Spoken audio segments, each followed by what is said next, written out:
अस्सलाम वालेकुम स्टूडेंट्स। इंशाल्लाह अभी हम पैथोफिजियोलॉजी में जो लास्ट चैप्टर हमने स्टार्ट की थी जो इम्यूनोलॉजिकल डिसऑर्डर थी, ठीक है। तो उसमें हमने फिर जो इम्यूनोलॉजिकल डिसऑर्डर है ये टू में डिवाइड हुआ है, एक ए पार्ट में और बी पार्ट में। तो ए पार्ट में हमने टू लेक्चर किया कि रिकॉर्ड किया और अपलोड किया हुआ है, और ये हम बी पार्ट से स्टार्ट करेंगे जो कि उसकी मेन टॉपिक हाइपर सेंसिटिविटी है, ठीक है। तो हाइपर सेंसिटिविटी में हमारे पास जितने भी डिस्कशन है, तो ये हम ये पार्ट में कोशिश कर लेते हैं कि वन पार्ट में कंप्लीट हो जाएंगे, लेकिन ये बहुत ज़्यादा लेंथी है और बहुत एमसीक्यूज़ के लिहाज से अच्छे स्लाइड है, ठीक है। तो इसको देखें।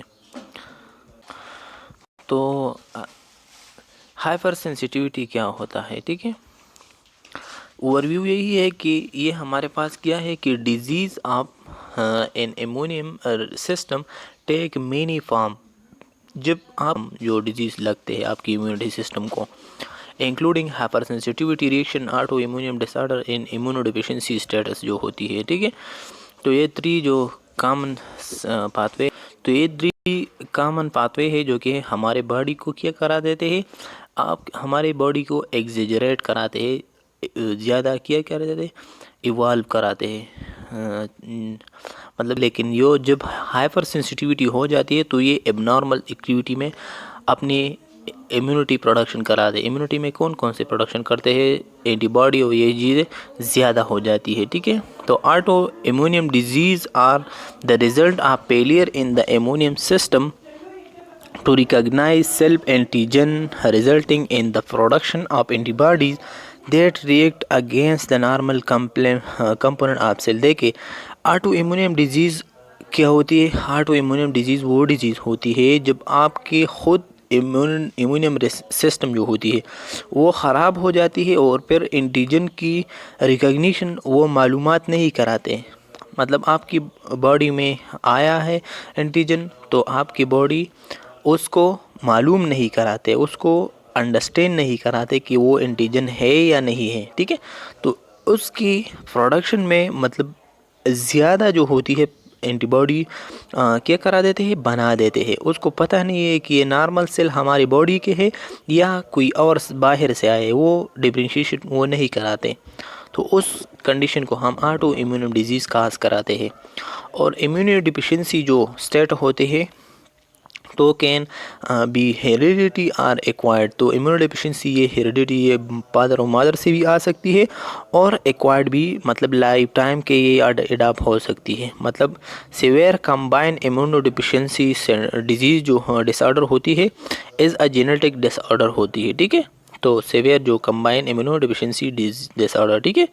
तो a major cause of acquired immunodeficiency is human immunodeficiency virus infection, ठीक है। तो इम्यूनो डिफिशिएंसी जो वायरस होती है, तो ये HIV जो वायरस है ये हमारे बॉडी को लग सकती है, तो ये एक्वायर्ड है, ठीक है।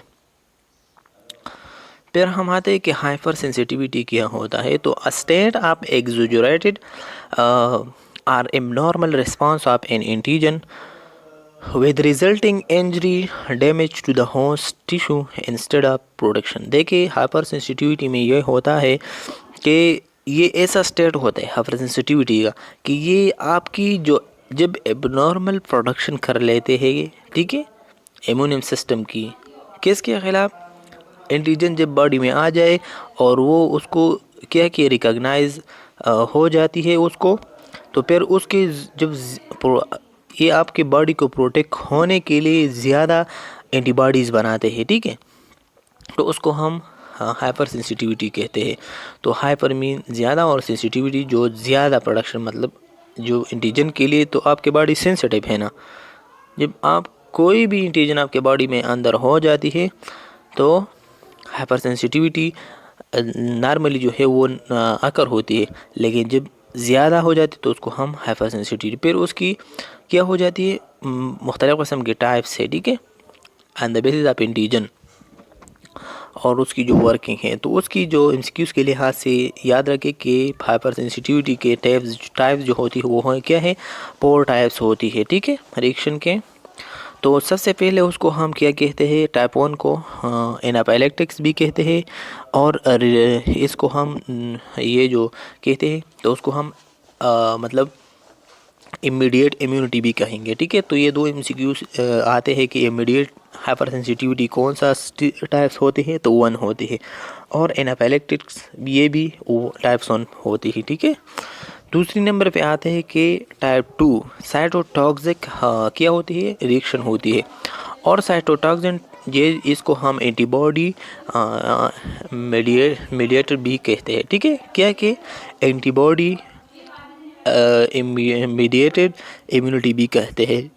दूसरी नेम मैं आपको बताता हूँ, ये आपके साथ अपने आप के साथ लिख ले। ठीक है, ये बहुत ज़्यादा आते हैं, ज़्यादातर साइटोटॉक्सिक भी आते हैं, लेकिन एंटीबॉडी मीडिएटेड कौन सा इम्यूनिटी होती है, ये टाइप 2 इम्यूनिटी होती है। ठीक है, फिर टाइप 3 जो इम्यूनिटी है वो आते हैं हमारी बॉडी के मतलब इम्यूनियम कम्प्लेक्स बना देते हैं। तो ये 3 हाइपर सेंसिटिविटी जो है, जब एंटीजन बाहर से आ जाती है और हमारा बॉडी एंटीबॉडी प्रोड्यूस कर लेते हैं, और इसके दरमियान क्या बन जाती है, एक इम्यूनियम कम्प्लेक्स बन जाती है। तो उस कम्प्लेक्स जो होती है उसको हम टाइप 3 हाइपर सेंसिटिविटी कहते हैं। ठीक है, तो फिर हमारी जो 4 नंबर टाइप्स के जो हाइपर सेंसिटिविटी है, तो उसको हम डिले हाइपर सेंसिटिविटी भी कहते हैं, और सेल मीडिएटेड इम्यूनिटी भी कहते हैं। ठीक है, और हाँ ये जो है, तो इसको देखे ये तीनों जो है इसमें टी सेल नहीं है। ठीक है, टी सेल उसमें इन्वॉल्व नहीं है, और बी सेल इन्वॉल्व है। ठीक है, ये 3 जो 1 टाइप 1 टाइप 2 टाइप 3 में ये बी सेल भी इन्वॉल्व है। ठीक है, टाइप टी सेल जो है वो इन्वॉल्व नहीं है, लेकिन जो टाइप 4 होती है, तो टाइप 4 में हमारे बॉडी के दोनों से इन्वॉल्व होती है। ठीक है, टाइप बी इन्वॉल्व होती है और टाइप टी, लेकिन ज़्यादातर जो होती है टाइप 4 को हम टी सेल इम्यूनिटी भी कहते हैं। तो बी सेल होती है लेकिन टी सेल ज़्यादा होती है। ठीक है, डिले हाइपर सेंसिटिविटी में। हाँ, फिर आते हैं कि टाइप 1 हम इंशाल्लाह डिटेल से एक एक पढ़ेंगे। ठीक है, उसकी जो मैकेनिज़्म है तो अपने आप को समझाने की कोशिश कर लें इंशाल्लाह।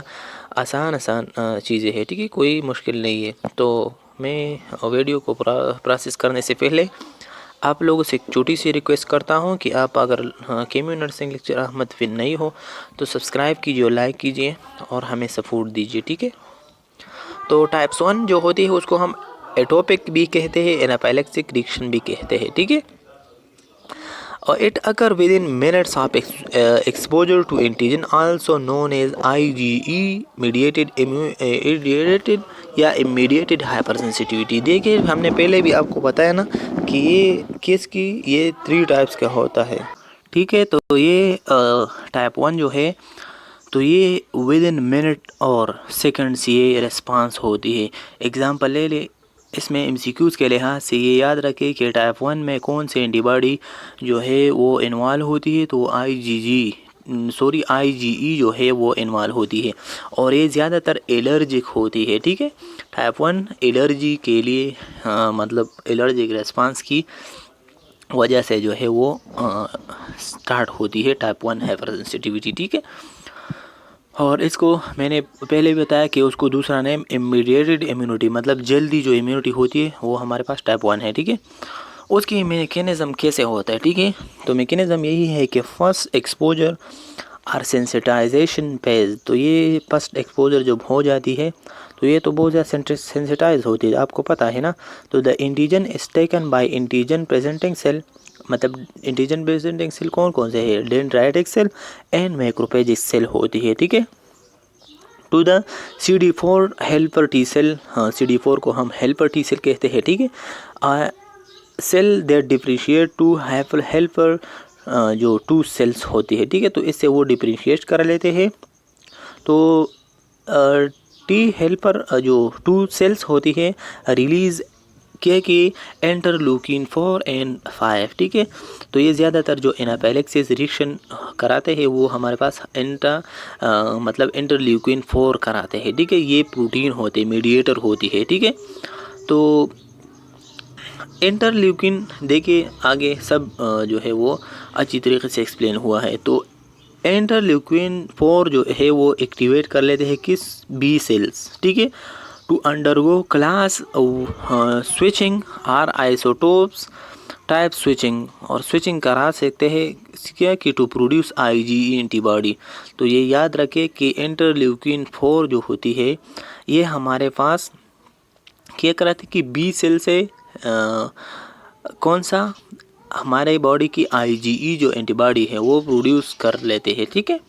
और जो वाइल द इंटरल्यूकिन 5 जो होती है वो stimulate the production of activation of the eosinophil. तो याद रखें कि एसिनोफिल की प्रोडक्शन हमारे बॉडी में कौन सा मीडिएट करते हैं, इंटरल्यूकिन 5, और 4 क्या कर लाते हैं, उसने आईजीई प्रोडक्शन किया एंटीबॉडी से, ठीक है, समझ गए।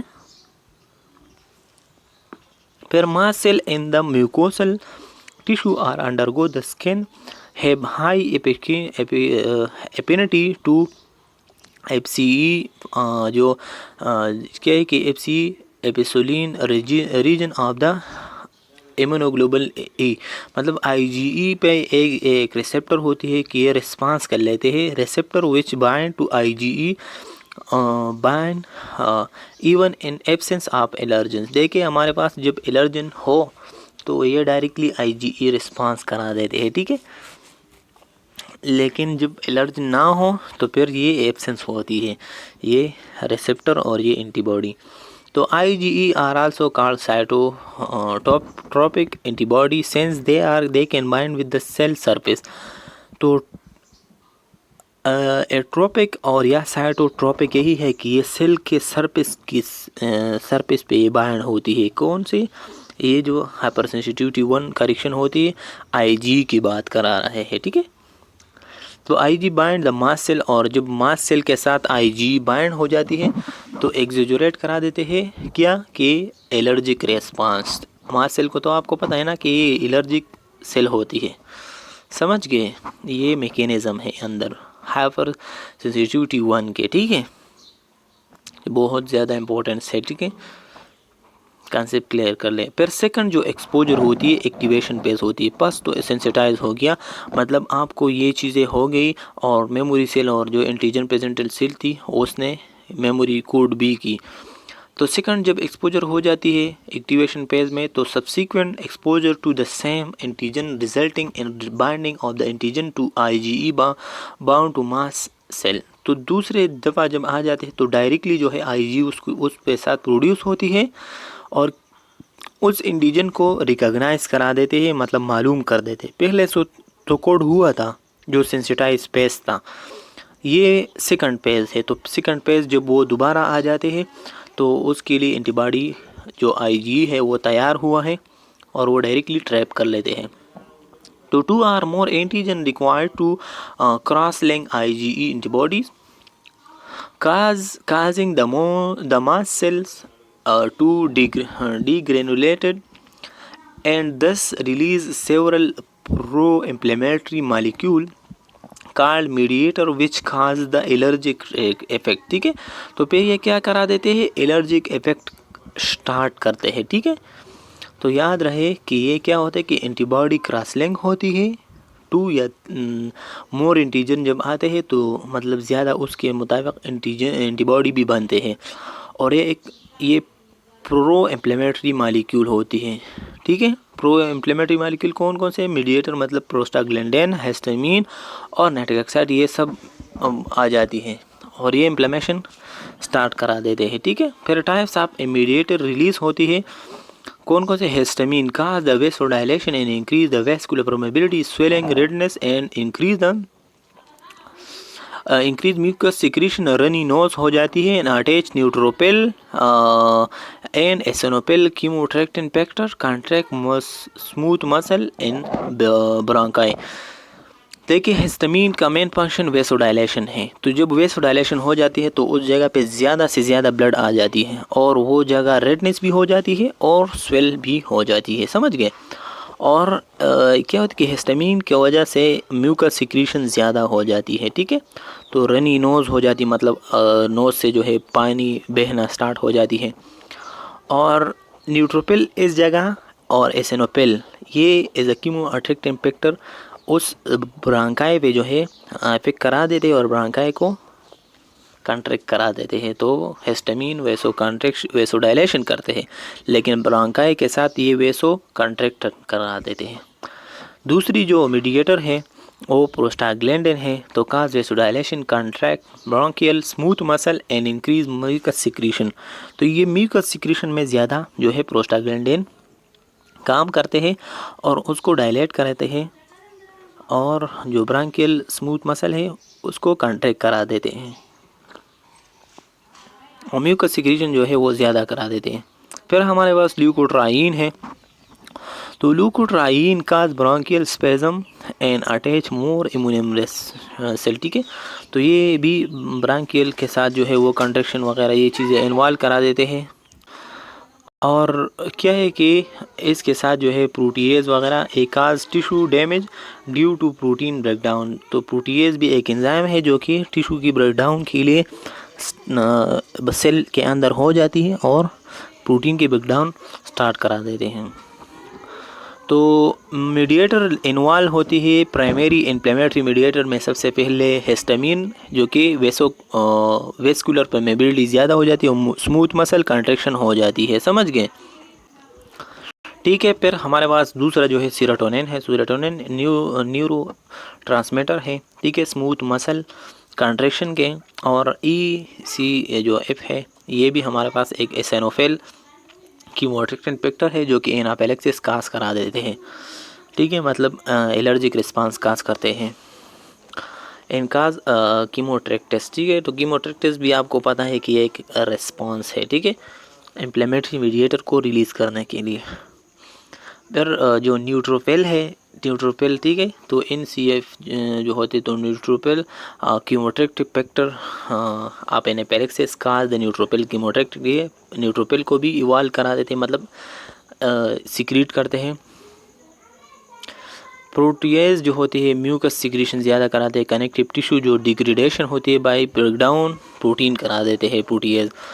ट्रेप्सेज जो होते ट्रेस जो होती है it is the enzyme that is release along with histamine. Histamine के साथ जो है ये रिलीज होती है एंड अदर के मतलब उससे अलग रिलीज होते हैं, लेकिन हिस्टामिन की जो है एक्टिविटी के साथ इन्वॉल्व होती है।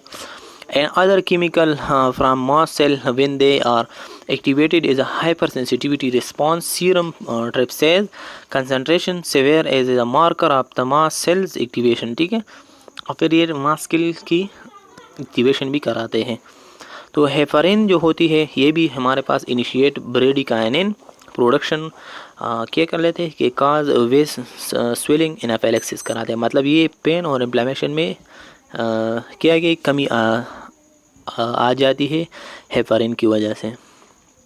और ये सेकेंडरी हमारे पास मीडिएटर है इन्फ्लेमेटरी मीडिएटर टाइप 1 में। तो leukotriene release from the vascular permeability और स्मूथ मसल करा देते हैं। Prostaglandin cause vasodilation smooth muscle contraction and muscle जो प्लेटलेट एक्टिवेशन है वो करा देते हैं। फिर हमारे पास जो ब्रेडिकाइनिन होते हैं तो इंक्रीज वेस्कुलर जो परमेबिलिटी स्मूथ मसल कंट्रैक्शन करा देते हैं, ठीक है, तो स्मूथ मसल कंट्रैक्शन कर देते हैं। फिर साइटोकाइनेज ये एक हमारे पास सिग्नल होती है इम्यूनियम सिस्टम में to do it is job at cause activation of the vascular endothelium eosinophil and recruitment at is activation, ठीक है। तो ये चीज़ें जो है हमारे पास इसमें ही होती हैं। फिर cell involve in hyper sensitivity 1 में जो है मास सेल इन्वॉल्व होती है degranulation of mast cell lead to release of inflammatory mediator, ठीक है, तो मास सेल से इन्फ्लेमेटरी मीडिएटर रिलीज होती है। और ये H2 जो मतलब हेल्पर टी सेल होती है ना, तो interleukin 4 production promote IG class switch to IG, ठीक है, तो IG और क्लास जो है वो स्विच करा देते हैं और IG की प्रोडक्शन ज़्यादा करा देते हैं। तो IG प्रोडक्शन को मतलब IG तो क्या करा देते हैं कि एलर्जिक रिस्पांस में प्रोड्यूस होती है, फिर ये क्या करा देते हैं उसको कम होने की कोशिश करते हैं। तो ये आप देख ले ये मास सेल जो है या एलर्जिक जो रिस्पांस होती है तो ये उसके साथ ये मास सेल एंड बेसोपेल होती है, ठीक है, ये जो वो येलो कलर का है, और ये आईजी है, आईजी की जो एंटीबॉडी है, ठीक है। और ये एंटीजन उसके साथ बाइंड हुआ है, जब वो बाइंड हुआ था तो डायरेक्टली उसकी रिस्पांस हो जाती है। और ये हमारे पास हिस्टामिन एंड ल्यूकोट्राइन है, ठीक है, ये स्मॉल स्मॉल डॉट, और ये ग्रेन्यूल है, ठीक है। तो ग्रेन्यूल से ही ये जो हिस्टामिन और ल्यूकोट्राइन है ये निकलती है हमारे बॉडी से, ठीक है। तो फिर टाइप 1 की जो एक्टिवेशन होती है सीक्वेंस इवेंट का, तो एक हमारे पास अर्लियर पेज होती है कि it occur within the 5 to 30 minutes of re exposure or to exposure to an antigen, ठीक है। तो जब एक्सपोजर हो जाती है, ठीक है, सेकंड टाइम 5 to 30 मिनट बाद, characterized by the vasodilation, increase vascular permeability, edema, increase smooth muscle contraction, and urethral जो हैवी हो जाता मतलब एचिंग होता है, ठीक है। It is outbreak of the swollen fail and bumps, ठीक है। तो ये क्या हो जाती है, ये बस्ट हो जाती है। The early phase is due to the binding of antigen to IgE bound to mast cells with subsequent degranulation of the mast cell and release the chemical mediator mainly histamine। तो ये IG जो है वो antigen जब IG से bind हो जाती है तो हिस्टामिन से मुख्तलिफ़ किस्म की मीडिएटर रिलीज़ होती है और काज करने की स्टार्ट लेते हैं।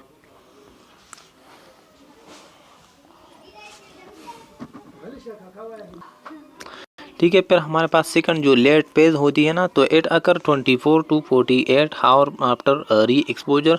तो जब 24 से 48 आवर तक री एक्सपोज हो जाती है ना, तो antigen characterised by intra filtration of the neutrophil, basophil and eosinophil monocytes and result in the mucosal damage due to the release of the mediators such as leukotriene and prostaglandin, ठीक है। तो ये चीज़ें फिर जो क्या हो जाती है, इवॉल्व हो जाती है, स्टार्ट हो जाती है। तो फिर उसकी टाइप 1 की जो लोकल एनाफिलैक्सिस होती है, तो नोज़ जो होती है इनहेलेशन ऑफ एलर्जिन, नोज़ पे जब पोलन या डस्ट वगैरह अंदर हो जाती है, lead to vasodilation and secretion of mucus, a sub condition known as HAPure and allergic rhinitis, ठीक है। तो ये रनी नोज जो है वो इवॉल्व हो जाती है, ठीक है, ठीक है। तो ये रनी नोज इन्वॉल्व हो जाती है, ठीक है। तो नोज़ में भी ये local anaphylaxis type 1 hyper sensitivity होती है जब पोलन या डस्ट वगैरह बॉडी में अंदर हो जाती है। और दूसरी जो लोकल एनाफिलैक्सिस है वो हमारे पास इंटेस्टीन आप एलर्जी मतलब जो नट्स हो जाती है या सीड्स फूड वगैरह ये चीज़ें जब आ जाती है इंटेस्टीन में, काज the muscle contraction and fluid secretion that produce abdominal cramps and diarrhoea. This condition is called allergic gastroenteritis, ठीक है। तो एलर्जेटिक गैस्ट्रोएंटेराइटिस किस वजह से होती है कि नट्स या सीड्स वगैरह की जो फूड होती है जब आप ये इंजेक्ट करा देते हैं और आपकी इंटेस्टाइन में कोई भी एब्नॉर्मलिटी काज करा देते हैं, ठीक है। और अगर हम देख लेना तो फिर सिस्टमिक एनाफिलैक्सिस किसी तरीके से होता है। तो सिस्टमिक हमारे पास it is the life threatening systemic type 1 hypersensitivity reaction that typically result from the injection of allergen, ठीक है। तो जब एलर्जिन बॉडी में एंटर हो जाती है, तो ठीक है, हमारे बॉडी में जब इंजेक्ट हो जाती है एलर्जिन लगा, उसकी एग्जांपल यही है कि पेंसिलिन एंटीबायोटिक या लोकल एनेस्थेटिक या कंट्रास्ट डाइज जो होती है या क्यूटिनियस एलर्जन जो होती है, मीन 20 स्ट्रिंग हो जो होती है। तो जब एंटीबायोटिक हम बॉडी में अंदर कर लेते हैं तो फिर ये हमारी सिस्टमिक मीन जो ब्लड में मसला पैदा कराते हैं, ठीक है। और फिर ये हाइपर सेंसिटिविटी ये हमारे पास लोकल नहीं बल्कि ये सिस्टमिक है, ठीक है। और ये बहुत ज़्यादा ख़तरनाक होती है, ठीक है, क्योंकि ये ब्लड में चले जाते हैं और ब्लड जो है डायरेक्टली उसके साथ इंटरफेयर कर लेते हैं ना, ठीक है। Release of inflammatory mediator cause vasodilation, increase vascular permeability that lead to shock, allergic edema and may cause fatal asphyxia, ठीक है। तो ये होती है कि जब इसके मुताबिक जब एलर्जिन सिस्टमिक में अंदर हो जाती है तो इन्फ्लेमेटरी मीडिएटर रिलीज़ होती है और वेसोडाइलेशन कर लेते हैं, उस जगह पे ज़्यादा ब्लड आ जाती है और रेडनेस वगैरह ये चीज़ें स्वेलिंग आ जाती है। और जो वेस्कुलर परमेबिलिटी होती है, मतलब ब्लड से ज़्यादा ब्लड जो है वो बाहर आ जाती है, और एडेमा ये चीज़ें काज करा देते हैं, ठीक है, और शॉक वगैरह ये भी काज करा देते हैं। तो एस्पेक्सिया जो है is a generalise hypoxia that arise from abnormal breathing, ठीक है। तो एराइज होती है from abnormal breathing leading to unconscious and death, ठीक है। तो ये हाइपोक्सिया क्या है कि हाइपोक्सिया हमारे पास वो कंडीशन होती है जब टिश्यू को सही तरीके से ऑक्सीजन ट्रांसपोर्ट नहीं होती। तो इसी वजह से जब सिस्टमिक एनाफिलेक्टिक रिएक्शन हो जाती है तो टिश्यू को ऑक्सीजन नहीं मिल रहा हो, जब टिश्यू को ऑक्सीजन नहीं मिल रहा हो तो फिर इंसान की डेथ वाक़या हो जाती है, समझ गए। फिर हम दूसरी टाइप्स पे आते हैं कि हाइपर सेंसिटिविटी जो टाइप 2 है रिएक्शन, साइटोटॉक्सिक भी हम उसको कहते हैं, और उसको हम मतलब एंटीबॉडी मीडिएटेड भी हम कहेंगे, ठीक है।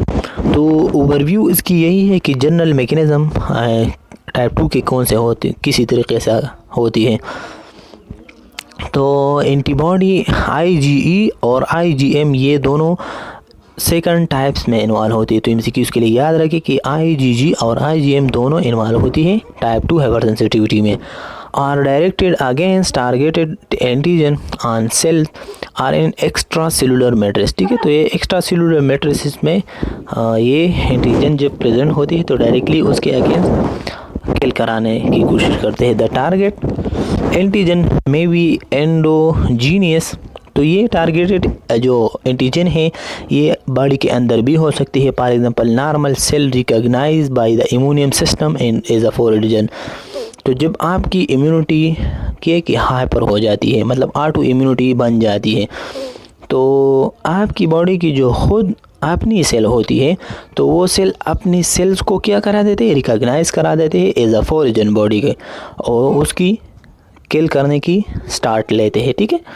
Or absorb exogenous agent mean जो ड्रग्स, जो बाहर से हम ड्रग्स लेते हैं ना, तो ये 2 हाइपर सेंसिटिविटी एक्सोजीनियस वो कंसिडर कर लेते हैं एज अ एंटीजन, और उसके साथ फाइटिंग स्टार्ट करा देते हैं। फिर क्या है कि स्पेसिफिक मैकेनिज़्म होती है कि there are 3 specific mechanism by which type 2 hyper sensitivity reaction occur, ठीक है।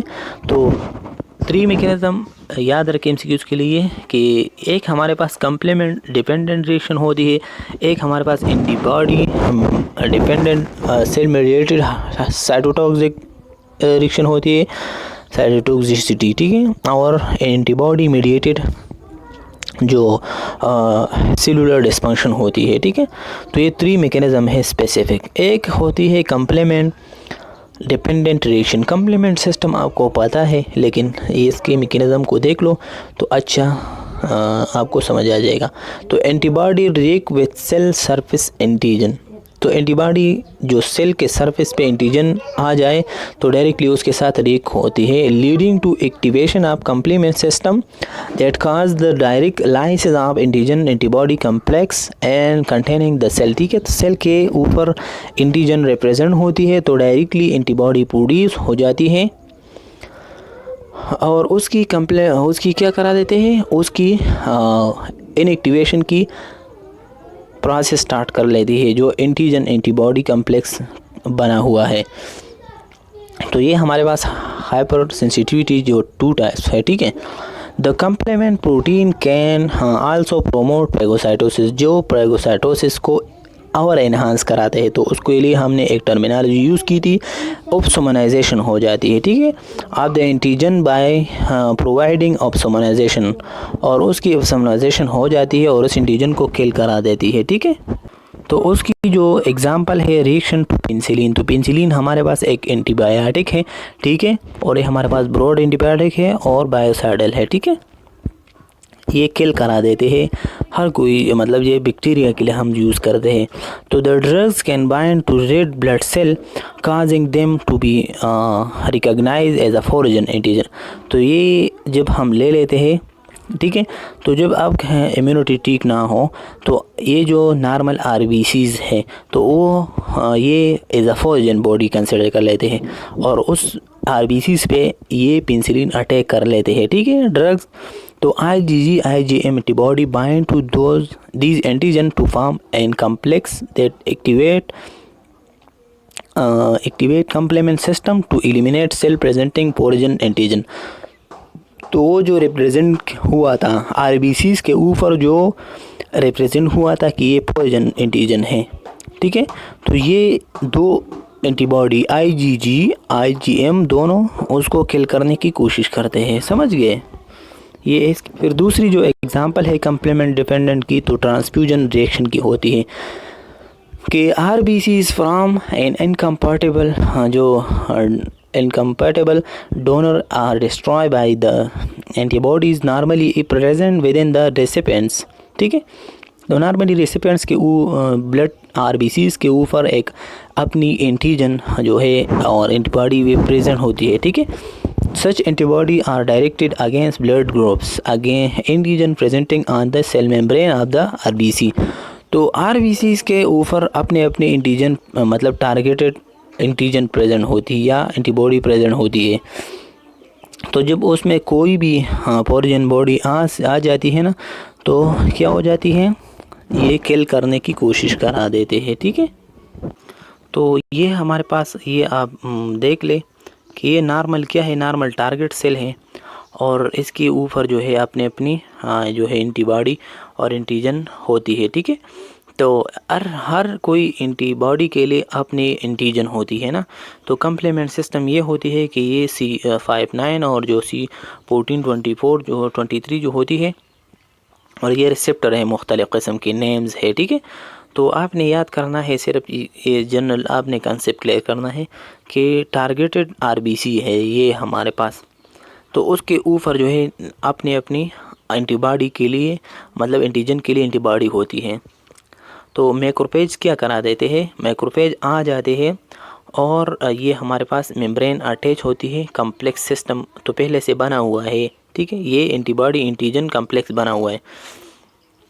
तो ऑस्मोटिक लाइसिस होती है, ठीक है। जो ऑस्मोटिक लाइसिस होती है ना, तो ये जो RBCs के ऊपर एंटीजन ये येलो कलर का जो होती है, ये येलो कलर हमारे पास क्या है, ये ऑप्सोमनाइज मॉलिक्यूल है, ये कम्प्लेक्स प्रोसेस है। जो ये कम्प्लेक्स प्रोसेस है तो नॉर्मल फेगोसाइटोसिस एक्टिविटी ये किल नहीं करते, इसीलिए कम्प्लीमेंट सिस्टम के बाद डायरेक्टली जो है ऑप्सोमनाइज हो जाती है और ये पेगोसाइटिक एक्टिविटी और भी इन्हांस करा देते हैं। तो ये जब हो जाती है एप्सोमनाइजेशन, ठीक है, तो ये जो मैक्रोफेज है, तो ये मैक्रोफेज आसानी से जो है वो अपने साथ ट्रैप कर लेते हैं और ये पेगोसाइटिक एक्टिविटी करा देते हैं, ठीक है। तो ये हमारे पास के दो एग्जांपल हमने दी, ठीक है। एक हमारे पास पेनिसिलिन की और ट्रांसफ्यूजन रिएक्शन की, समझ। तो ये आपने याद रखना है कि हमारे बॉडी में क्या होती है कि जो टाइप 2 है हाइपर सेंसिटिविटी, उसके एग्जांपल जो एरिथ्रोब्लास्टोसिस एग्जांपल था, ठीक है। एरिथ्रोपेटेसिस जो ब्लास्टोसिस है, जो RH फैक्टर की बात हो रही है कि माँ और बेबी की दोनों की ब्लड की ट्रांसफ्यूजन की वजह से ये रिएक्शन अकर होती है टाइप 2 हाइपर सेंसिटिविटी, ठीक है। बस सिर्फ आपने एग्जांपल याद रखना है कि ब्लड ट्रांसफ्यूजन की वजह से हो सकती है हेमोलिटिक एनीमिया, इसकी एग्जांपल है टाइप 2 के, ठीक है। और एरिथ्रोब्लास्टोसिस पेटाइलिसिस जो होती है ये भी हाइपर सेंसिटिविटी 2 के एग्जांपल है, ठीक है। फिर हमारे पास जो हमने 3 मैकेनिज्म स्टार्ट किया था, तो 1 तो हमने पढ़ ली, ठीक है, जो कम्प्लीमेंट सिस्टम था, ठीक है। और फिर ये हमारे पास antibody dependent cell mediated cytotoxicity mechanism है। तो this form of antibody mediated cell injury does not involve fixation of the complement protein but instead required the cooperation of the leukocyte, ठीक है। तो ये लिकोसाइट को कोऑपरेट करा देते हैं। फिर cell types that possess receptor for the जो FC पोर्शन है, आप किस जगह पे ये रिसेप्टर की जगह होती है, ठीक है, FC उसको नाम है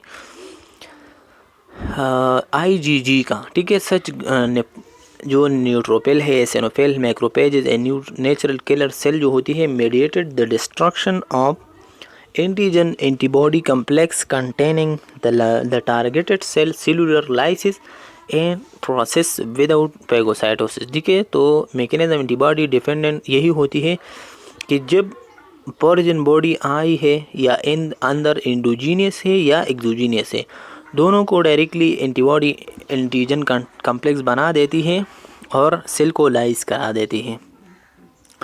और जो antibody dependent cell mediated cytotoxicity may be relevant to the destruction of targeted too large to be phagocytosed such as parasite or tumor cell, and it may be also play some role in a graft rejection। ठीक है, तो ये example अगर एक person ऐसा हो कि वो किडनी को क्या कर ले, ट्रांसप्लांट करा देते हैं और आपकी बॉडी जो है वो क्या करा देते हैं, वो रिजेक्ट करते हैं, तो ये भी हमारे पास क्या होती है, टाइप 2 हाइपरसेंसिटिविटी की एग्जांपल है। ठीक है, तो ये इसी तरीके से एक उसने पिक्चर दिया हुआ है कि हमारे पास ये कंडीशन जो है लाइट एक एंजाइम है। ठीक है, इसमें मौजूद है, इसमें भी मौजूद है और इसमें भी मौजूद है, और ये परपोरिन है जो कि सेल के अंदर सुराख बनाने के लिए ये बनाया हुआ है।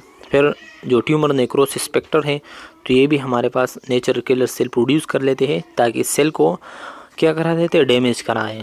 फिर ग्रेन एंजाइम होती है। ठीक है, तो देखिए ये हमारे पास टारगेटेड सेल होती है जिस सेल के अंदर ये रिएक्शन वगैरह हुआ है। ठीक है, तो ऐसा होता है कि इसके साथ पेगोस जो मैक्रोपेज है ये आते हैं, एफसी रिसेप्टर जो होती है, एसिनोफिल आते हैं और न्यूट्रोफिल आते हैं, नेचुरल किलर सेल आते हैं और ये सरफेस एंटीजन है। ठीक है, तो ये सब ये इस रीजन पे अटैक हो जाती है और इस सेल को लाइसिस करा देते हैं। ठीक है, तो इसी तरीके से ये भी एक एग्जांपल है, आप खुद देख लें। ठीक है, फिर हमारे पास जो सी नंबर पे मैकेनिज्म था टाइप 2 हाइपरसेंसिटिविटी का, तो एंटीबॉडी मीडिएटेड सेलुलर डिस्फंक्शन जो होती है, मतलब नॉन टॉक्सिसिटी होती है, ये नॉन टॉक्सिसिटी होती है।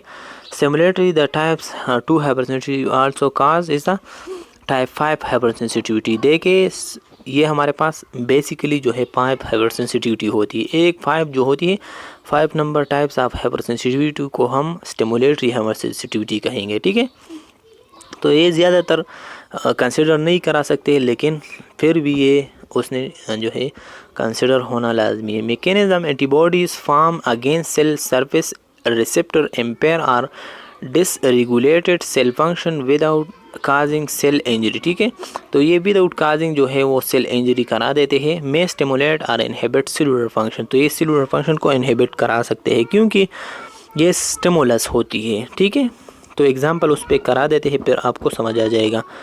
तो एग्जांपल इसके है कि स्टिमुलेशन हो जाती है ग्रेव डिजीज़ के। तो ग्रेव डिजीज़ क्या है, ये ऑटो इम्यूनियम हाइपरथायराइडिज्म होती है। तो नॉर्मली हाइपरथायराइड जो मतलब थायराइड हार्मोन होती है, ये नॉर्मली होती है किस जगह से, ये ब्रेन से जो इंटीरियर पिट्यूटरी होती है।